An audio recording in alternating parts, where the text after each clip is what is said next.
안녕하십니까, 김영일 목사입니다. 오늘은 애통하는 자, 온유한 자, 의에 줄이고 목마른 자가 되라, 이런 제목으로 하나님 말씀 나누도록 하겠습니다.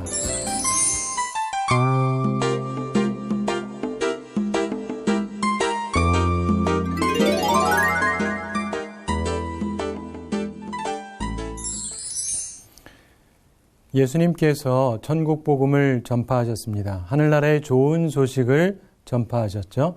그리고 제자들에게 심령이 가난한 자는 복이 있나니 천국이 그들의 것이며 이렇게 말씀하셨습니다. 그리고 이어서 애통하는 자는 복이 있나니 그들이 위로를 받을 것이며 온유한 자는 복이 있나니 그들이 땅을 기업으로 받을 것이며 그리고 의에 줄이고 목마른 자는 복이 있나니 그들이 배부를 것이며 이렇게 말씀하셨습니다. 오늘은 본문 4절에 있는 애통하는 자는 복이 있나니 그들이 위로를 받을 것이며 로부터 시작해서 두 가지 더 말씀 나누도록 하겠는데요. 우선 심령이 가난한 자는 복이 있다고 지난번에 말씀을 나눴습니다. 천국이 그들의 것이기 때문에 복이죠. 하나님 없이는 못 사는 사람, 예수님 없이는 못 사는 사람, 이런 사람이 복이 있는 사람입니다. 하늘나라가 그들의 것이기 때문에 그런 것입니다. 심령이 가난한 사람, 그리고 하나님 없이 못 사는 사람은요, 애통하게 마련입니다. 그래서 심령이 가난한 것과 애통하는 복, 이 두 가지는 연결이 되어 있는 복입니다. 어떤 성서학자들은 이 본문 애통하는 자, 여기에서 이것은 삶이 가져다주는 가장 쓰라린 비애를 참는 사람, 이런 사람이 복이 있다, 이렇게 설명을 합니다. 또한 세상에서 슬퍼하는 자, 고통당하는 자에 대해서 측은한 마음을 가지고 같이 그 고통을 슬퍼하는 자가 복이 있다, 이렇게 설명하기도 합니다. 그래서 타인의 슬픔, 고통에 대한 관심, 사람에 대한 관심으로 이 부분을 보기도 합니다. 물론 그럴 수도 있을 것입니다. 그런데 많은 성서학자들이 여기서 애통은 육적이거나 세상적인 애통이라기보다는 적어도 도덕적이거나 혹은 신앙적인 이유로 인한 애통이라고 많이들 생각합니다. 특별히 영적인 애통이라고 보게 되는데요. 왜 그러냐면 신약성경 고린도후서 7장 10절에 보면은 성경이 이렇게 우리에게 말씀합니다. 하나님의 뜻대로 하는 근심은 후회할 것이 없는 구원에 이르게 하는 회개를 이루는 것이요 세상 근심은 사망을 이루는 것이니라, 이렇게 말씀합니다.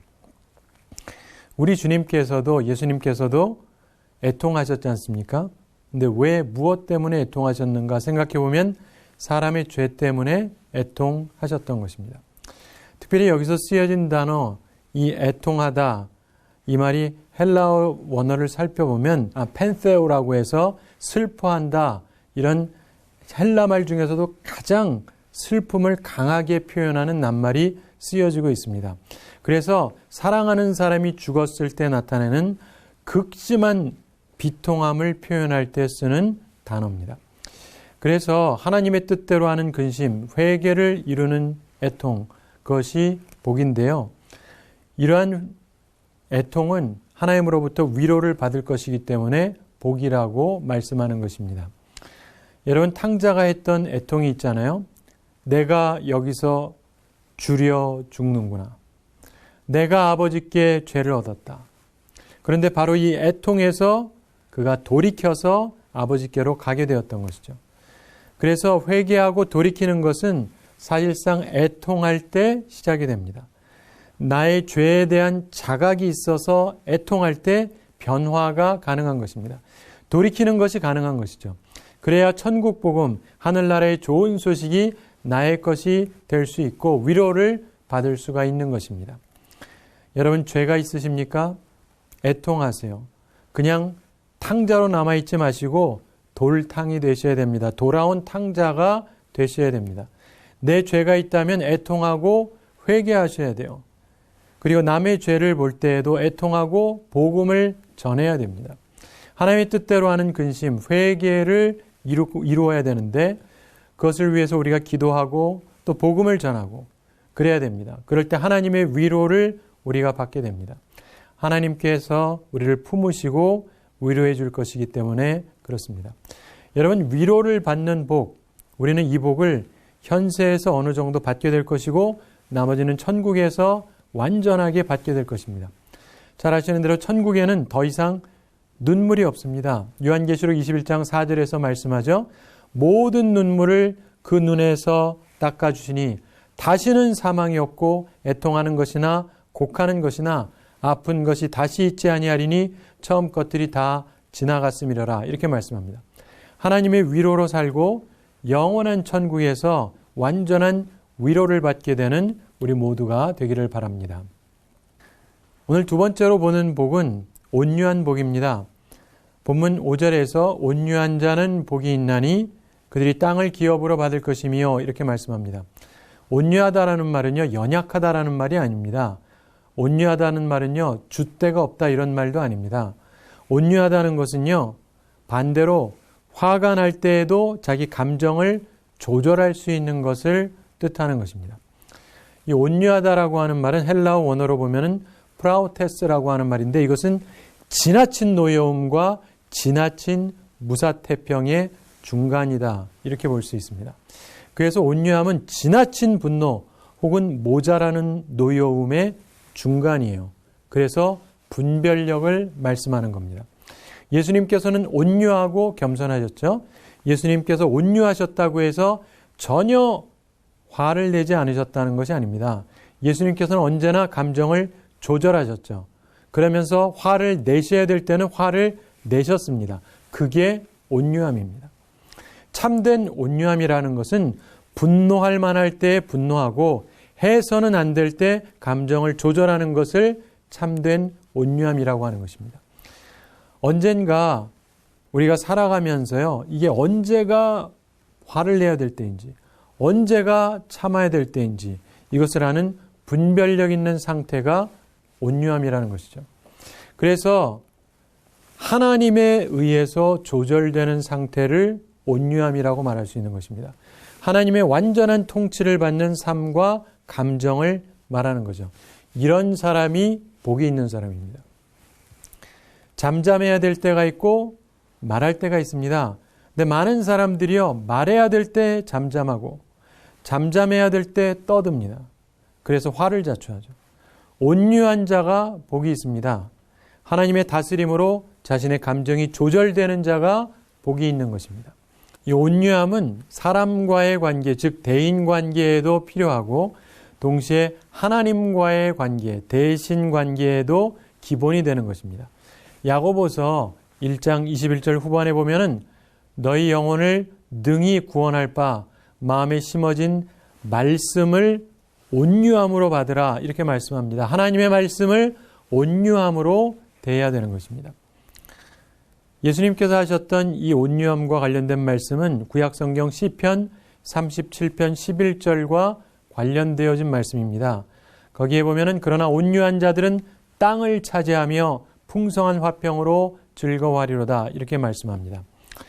여러분, 온유하다라는 것은 잘못한 일에 대해서도 인내로 대할 수 있는 것이요, 타인에 대해서 관용으로 대할 수 있는 것입니다. 그래서 자기의 신분이나 권위를 지나치게 내세우지도 않고 사소한 일, 자극적인 일을 당할 때 분노하지도 않고 특별한 존경을 항상 기대하지도 않는 것입니다. 그래서 타인을 향해서 관용의 자세를 갖는 거죠. 특별히 이 온유함은 성령의 열매 중에 하나라고 말씀하지 않습니까? 우리는 흔히 세상에서 보게 되는 자연적인 온유함을 일종의 소심함처럼 보는데 여기서 성경이 얘기하는 참된 온유함은 강력한 인격을 의미하는 거예요. 그래서 기독교적인 온유는 확고한 목적, 거룩한 용기, 그리고 자제 이런 데서 나오는 인내가 암시되어져 있는 것입니다. 여러분, 성령님과 온유에 대해서 한번 생각해 보십시오. 성령께서는 하나님의 영이시기 때문에 인간의 인격도 개조하십니다. 성격이 온유와 관용으로 향하도록 우리를 훈련시키세요. 그래서 예수님께 임했던 비둘기 같은 성령, 초대교회에 임했던 성령의 불같은 힘, 이걸 우리가 함께 생각해 볼 필요가 있습니다. 결국 기독교적인 온유, 이 비둘기 같은 성령, 이 성령의 열매, 이런 기독교적인 온유의 능력은 폭력, 힘이 지배하는 곳에 하나님의 말씀을 심어서 그것을 개혁시키는 힘이 있게 합니다. 그래서 예수님께서는요, 모욕을 당하실 때에도 참으실 수 있는 힘을 가지셨죠. 성령께서 우리에게 주는 힘 중에 하나가 그겁니다. 참을 수 있는 힘. 그러면서 동시에 원수들 앞에서도 담대하게 복음을 전할 수 있는, 초대교회에서 성령이 임하셨을 때 두나미스, 다이너마이트 같은 폭발적인 능력을 가지고 증거했던 것처럼 우리가 원수들 앞에서도 두려워하지 않고 복음을 전할 수 있는 사람이 된다는 것입니다.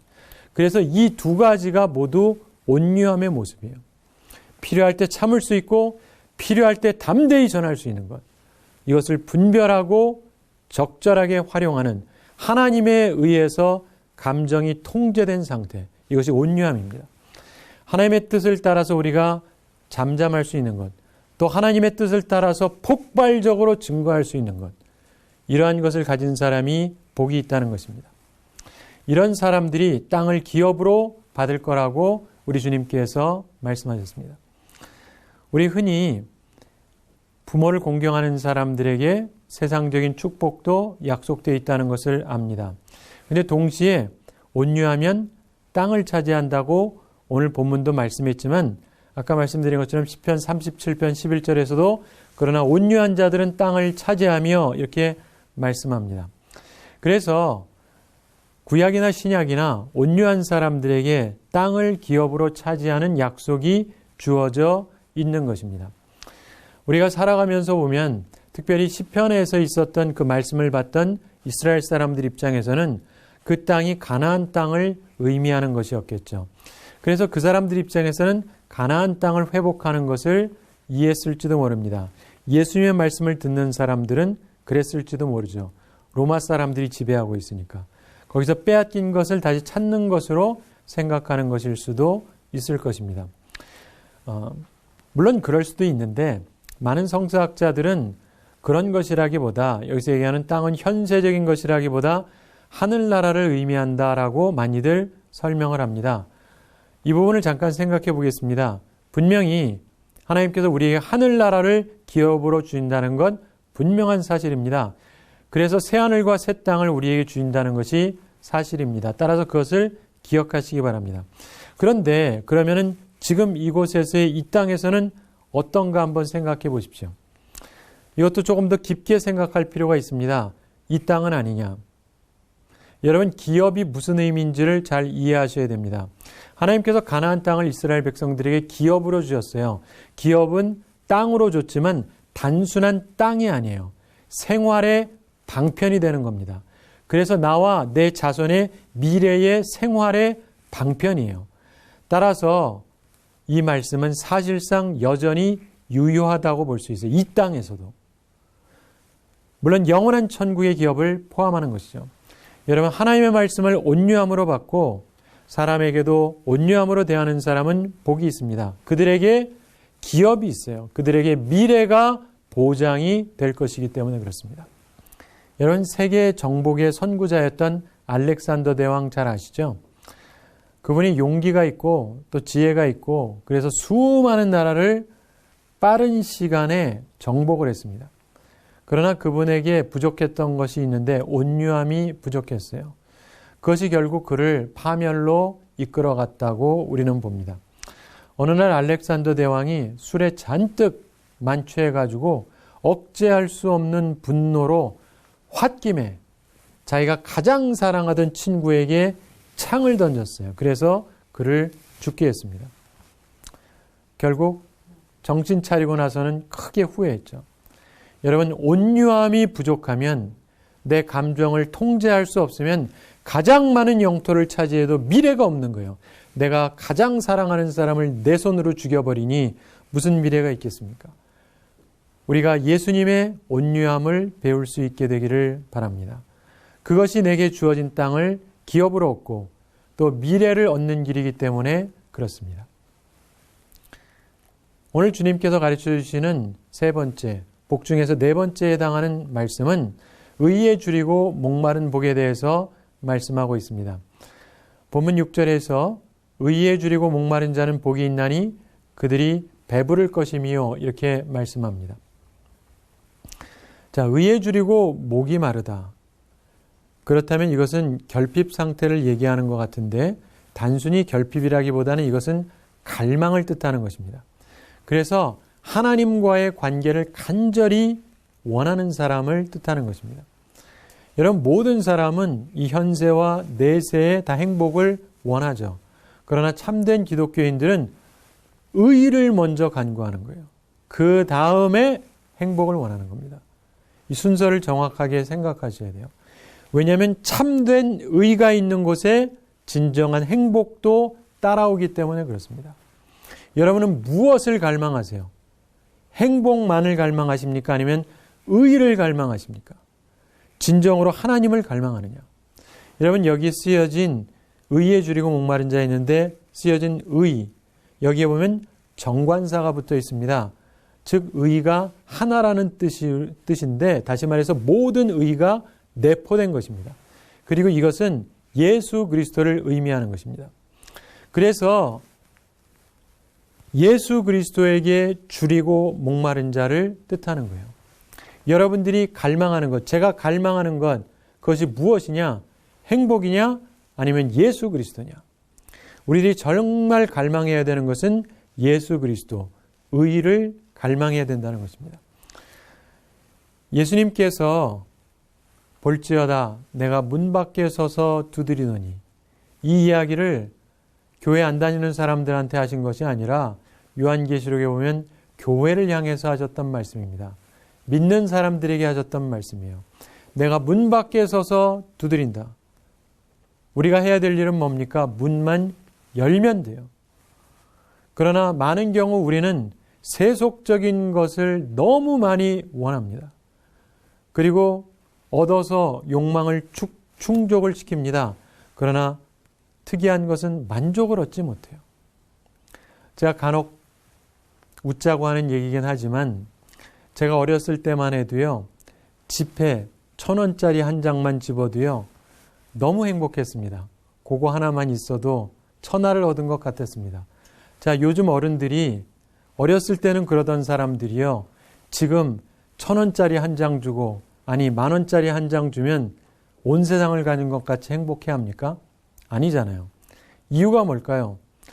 물론 인플레이션이 되고 돈이 올라서 이 돈의 가치가 떨어졌기 때문에 살 수 있는 것이 별로 없긴 하지만, 그럼 좀 더 늘려서 10만 원이면 세상을 다 가진 것 같이 행복하세요? 아니잖아요. 이유가 왜 그렇습니까? 사람이요, 세속적인 거는요, 가져도 끝이 없습니다.